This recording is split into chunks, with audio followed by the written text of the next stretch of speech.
5 myths of self-publishing.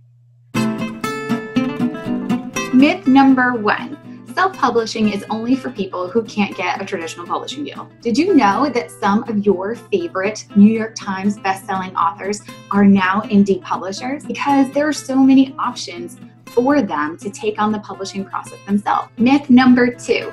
Self-published books are no good. I have 3 books here, 2 of which are self-published, 1 of which was traditionally published. And if you look through them, you will not be able to tell the difference between those that are self-published and those that are traditionally published. Indie authors understand that if you're going to create a book that sells, you have to create a book of high quality. Myth number 3. Anyone can self-publish a book. It's totally easy. I don't know if you know this, but the self-publishing process is actually really involved. And wearing 6 different hats is a little more complex than wearing 1 hat. Indie publishers are taking on a lot of work. No, it's not as easy as people think. Myth number 4. Self-published authors can't make any money. Now, this one is kind of true.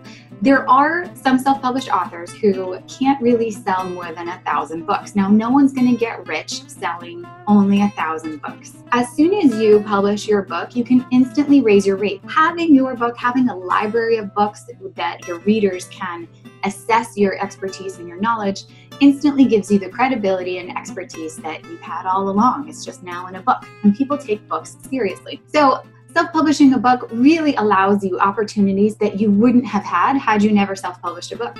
Myth number 5, self-publishing doesn't cost anything. It's super easy. You just throw a PDF up on Kindle and watch the money roll in. This makes no sense. Making something that people want to buy takes money. Editing, cover design, and a bit of marketing adds up to around $4,000 per book.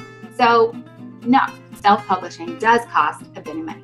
Those have been the 5 myths of self-publishing. I hope you learned something. Leave a comment or a like below and let me know what you think.